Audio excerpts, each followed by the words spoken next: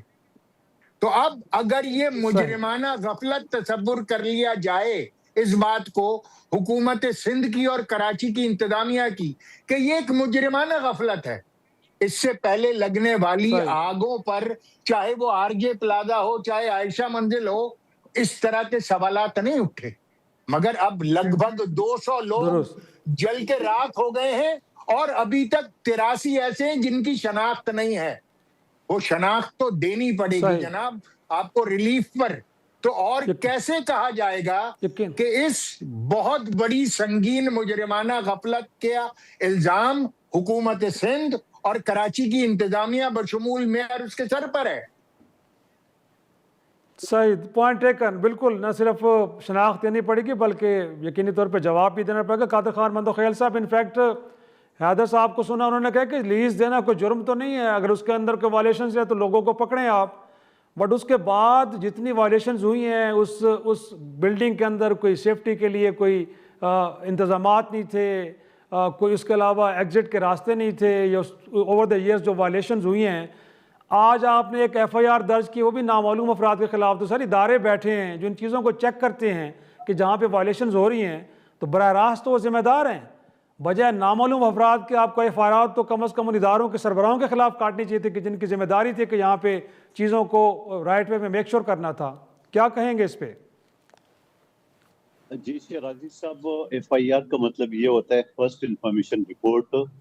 اس میں جب یہ ساری تفتیش ہوگی اس طرح آنکھ بند کر کے کسی کو جو ہے نا اس میں مجرم نہیں ٹھہرایا جا سکتا ہے. جب تفتیش ہوگی جس چیز کی غفلت کوتاہی مجرمانہ یا لاپرواہی جو بھی ہوگا وہ سب چالان میں آ جاتا ہے. یعنی اگر ایف آئی آر میں آپ 100 نام لکھ دے تو 100 کے 100 ختم ہو کے نئے 100 لوگ اس میں آ سکتے ہیں, اور ایک آدمی کا نام ڈالا جائے تو 100 ہو سکتے ہیں. ایک مثال دے رہا ہوں آپ کو. تو ایف آئی آر کا مطلب یہ ہے کہ اس واقعے میں جو غفلت ہوئی ہے دہشت گردی کی دفعات کے تحت, تو یقیناً اس میں جو ذمہ دار سب آئیں گے. نمبر ایک بات. دوسری بات یہ کہ حیدرآباد رضوی صاحب نے بڑی خوبصورت انداز میں آپ کو بتایا کہ لیز دیا تو کیا ہوا. ہم یہ نہیں پوچھیں گے کہ 3 روپے گز لیز دیا, ہم یہ بھی نہیں پوچھیں گے کہ 1 فلور نقشہ پاس کرنے کے بجائے 4 فلور بنائے, ہم یہ بھی نہیں پوچھیں گے جو بیسمنٹ میں گاڑیاں کھڑی کرنے کی تھی وہ چھت پہ کھڑی کر دی ہے, ہم یہ بھی نہیں پوچھیں گے. لیکن خدا را سب سے زیادہ جو گلہ ہمارا ہے وہ یہ ہے, کیا اس موقع کی تلاش میں مصطفیٰ کمال صاحب بیٹھے ہوئے تھے؟ نہ وہ وہاں پہ جائے حقوق پہ گیا گل پلازا پہ, نہ وہ لواحقین وہ جو بھی وارثین ہیں اس کے گھر گئے. کسی کے زخموں پہ مرہم ڈالنے کی بجائے وہ پریس کانفرنس ڈال دیے. پیپلز پارٹی ذمہ دار ہے. میں اس وقت بیٹھا ہوں بلدیہ ٹاؤن میں, سارے لوگ میرے آس پاس بیٹھے ہوئے ہیں, اور اسی بلدیہ میں میرے سامنے 2 منٹ کے فاصلے پہ ایک بلدیہ فیکٹری ہوا کرتی تھی. وہاں یہ مصطفیٰ کمال اور ان کے لوگوں نے 15 کروڑ بھتہ مانگا. نہ دینے کی صورت میں مالکات تو گرفت نہیں آ سکے. مزدوروں کو 259 مزدوروں کو تالے لگا کے زنجیروں سے فیکٹری کو آگ لگایا اور کسی کو آنے بھی نہیں دے رہے. یہ میں الزام ہی لگا رہا ہوں. اس کے بعد مصطفیٰ کمال صاحب نے پریس کانفرنس جاری کہ اگر بلوچستان میں دہشت گردوں کو رہائی ہو سکتی ہے تو ہمارے لوگوں کو بھی ہو سکتی ہے. اور ہمارے لوگ کون ہے؟ جو لوگ بولا شولا وہ سزا ہو چکی ہے, وہ اپنے جو سب سے زیادہ بڑے مجرم جو کراچی کمیٹی کی ان کا صدر تھا حماد صدیقی, جو اس وقت بھی اشتہاری اس کیس میں اور رپوش ہے اور اس وقت بھی دبئی میں بیٹھے. اس کے لیے مصطفیٰ کمال صاحب پریس کانفرنس کرے کہ بھائی بلوچستان کے لوگوں کو کر سکتے ہیں, اس کو اس بات سے ساری باتوں کو ایک طرف کر لیں. پھر جا کے ہائیبریڈ نظام کے جو خود کہتا ہے میں پیداوار ہوں, خواجہ آصف پاکستان کا وزیر دفاع, ایسے شخص کو تو چوکیدار کسی اسکول کا نہ لگا لے. ناظرین پروگرام میں لیتے ایک چھوٹا سا بریک, واپس آئیں گے گفتگو کے سلسلے کو آگے بڑھائیں. پروگرام میں ایک بار پھر خوش آمدید. پیپلز پارٹی کے بارے میں بھی کہہ رہے ہیں کہ ان کو بھی کھلی چھوٹ دی گئی. نظر آپ کے بارے میں بھی یہی کہا جا رہا ہے کہ کھلی چھوٹ ہے آپ کو کیونکہ ضرورت ہے آپ کی. یہ کون کہہ رہے ہیں؟ لیکن میں جی مصطفیٰ کمال نے یہ بات بھی تو کیا نا کہ پیپلز پارٹی کو بھی کھلی چھوٹ ہے, جو کچھ کرنا چاہے وہ کر سکتی ہے کیونکہ ان کی ضرورت ہے. اچھا شیرازی صاحب, ایک قاتل, ایک دہشت گردی کو سپورٹ کرنے والا, ایک بوری بند لاشیں ٹارگٹ کلر اور گھٹنوں میں ڈرل مشینیں ڈالنے والا, اگر وہ گرپ میں نہیں آیا ہے تو اس کا مطلب یہ تھوڑی ہے کہ وہ دودھ کو دھلا ہوا ہے. یہ میں نہیں کہہ رہا ہوں, یہ سارے مصطفیٰ کمال کی پریس کانفرنس میں موجود ہے. ٹھیک ہے, سوال یہ ہے کہنے کا میرا, اس کے بعد خواجہ آصف بجائے وزیر دفاع کا کردار ادا کرتے, ان غریبوں کو مظلوموں کا ساتھ دیتا, اس نے بھی جا کے وہ 18ویں ترمیم کو چھڑنا شروع کر دیا. اس آدمی کو یہ نہیں پتا کہ اس کے اپنے شہر سیالکوٹ میں اور ان کی اپنی حکومت پنجاب میں پچھلے 3 سال سے بلدیاتی الیکشن ہوئے نہیں, اور اگر مریم بی بی کسی طرح سے گرپ میں یا مجبور ہوئی تو بھی بغیر میئر کا. اور یہ ہمارے کراچی کے دوست ان کے پاس پہنچے ہیں مصطفیٰ کمال والے گروپ کہ وہاں سے ہم نے قرارداد پاس کر لی ہے. وہ خدا کا واسطہ, آپ نے قرارداد پاس کرا لی ہے, کیا وہی نظام آپ سندھ میں چاہتے ہو؟ اور یہ سندھ پہلا صوبہ ہے جس نے پورے پاکستان میں بلدیاتی انتخابات کیے, لگ بھگ 3 سال پورے ہو رہے ہیں. آخری بات کرو سراج صاحب. اب ہمارے ناصر حسین شاہ صاحب نے آفر کیے کہ آئیے جوڈیشل کمیشن کا مطلب تو پتہ ہی ہوگا آپ کو, یعنی ہائی کورٹ یا سپریم کورٹ کی جج حاضری ڈیوٹی کے سربراہی میں کوئی جواب کسی نہیں چاہیے ہمیں وفاقی حکومت جو ہے نا وہ انکوائری کر لے. دیکھیں سوال میں اگلا آپ کے سامنے یہ چھوڑ رہا ہوں کہ یہ آگ کی جو بات آخری بات, اب یہ جو آگ ہے یہ 27 یا 26 گیٹ بتا رہے ہیں, اس گیٹ کی جگہ پہ بھی دکانیں بنا لی, صرف 2 گیٹ کھلے ہوئے تھے, فوٹیج آئی ہے, اور ایک شخص کا جس نے کندھے پہ کسی کو اتار کے لیا ہے. اور یہ بتا رہا ہوں کہ وہ جو پلازا کا اسٹیشن کا صدر ہے جو لاکھوں روپے مہینے کا وہ لے رہے ہیں, وہ کہتے ہیں میں نے KLHU کو فون کر کے بجلی بند کرے. ابے کمبخت آدمی, آپ لگی ایک دکان میں, دروازے سارے آپ کے بند ہیں, اوپر سے آپ بجلی بند کرے ہو, تو پھر افراتفری میں لوگ سامان میں باہر نکل رہے ہیں, تو کہاں سے ہوگے؟ اور پھر ایک دکان میں 30-40 لوگ جو بیٹھے ہوئے تھے وہ غریب اس چکر میں دروازہ نہیں ملا تھا, چھت بھی تالا ملا. بندو خیر صاحب بہت باتیں ہوں گے, تو میں چاہوں گا حیدر صاحب کو جواب بھی دیں. دوسرا حیدر صاحب انفیکٹ یہ جو مصطفیٰ کمال صاحب کی جانب سے یہ کہنا کہ کیونکہ صوبائی حکومت ہینڈل نہیں کر پائی کراچی کی سچویشن کو, وفاق کے زیر انتظام کر دیا جائے. یہ پچھلے عرصے میں سر پنجاب کے اندر کئی شہر ڈوب گئے فلڈ سے, تو کل کو پھر کوئی اور جماعت بھی اٹھ کے کھڑی ہو کے یہ مطالبہ کرے کہ جی لاہور کو نہیں بچایا جا سکا, قصور کو نہیں بچایا جا سکا, سیالکوٹ کو نہیں بچایا جا سکا, لہٰذا صوبائی حکومت نااہل ہے, اس کو بھی وفاق کے نیچے کر دیں. یہ سر کوئی آپ کو لگتا ہے کہ سینسیبل ڈیمانڈ ہے؟ بالکل ٹھیک ہے آپ کا سوال, بہت موزوں سوال ہے. اس سوال کے جواب میں آپ کو ایک فکر, ایک سوچ دیتا ہوں. کیا دنیا میں کہیں آپ نے یہ بات سنی ہے کہ کسی حادثے کا یا سانحے کا ملزم خود اس سانحے کی FIR کرا رہا ہو؟ کہیں سنا ہے آپ نے؟ نہیں. اگر اس حادثے کا یا سانحے کا اس کی سنگین مجرمانہ غفلت کی ذمہ دار بادی النظر میں سندھ حکومت یا کراچی ایڈمنسٹریشن بشمول میئر ہے, تو پھر وہ کیسے FIR کرا سکتے ہیں اس حادثے کی؟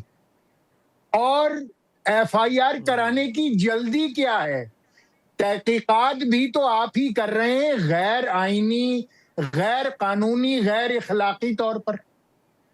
جس کے سر پر الزام ہو تحقیقات وہ نہیں کر سکتا, چاہے پولیس چیف ہی کیوں نہ ہو, وہ تحقیقات نہیں کر سکتا. یہ پاکستان کے سپریم کورٹ کا اور سیٹلڈ لا ہے that nobody can be the judge of their own cause. یہاں پر سندھ حکومت FIR کر رہی ہے. کون سی سندھ حکومت؟ جو اس سانحے میں سنگین مجرمانہ غفلت کی ملزم ہے. اب ایسی صورتحال میں کہ جہاں پر 83 لوگ ابھی تک لاپتہ ہیں اور ملبہ اٹھا کر وہاں سے کراچی بلدیہ اس میں میوہ شاہ کے ساتھ KMC گراؤنڈ میں ڈالا جا رہا ہے, جہاں پر فورنزک تحقیقات ہونی ہے, جہاں کسی کیمیکل کی موجودگی کا پتہ چلانا ہے, وہیں پر ملبہ, اینٹیں, بجری, سریا, لوہا, یہاں تک کہ انسانی اعضاء, ہڈیاں, جلی ہوئی لاشیں وہ گراؤنڈ میں جمع کی جا رہی ہیں. 100-200 سے زیادہ ڈمپر جا چکے ہیں, اور 2 ڈمپروں میں انسانی اعضاء بھی جا رہے ہیں. اور تو اور اسی تحقیقاتی کمیٹی کی ناک کے نیچے سے 2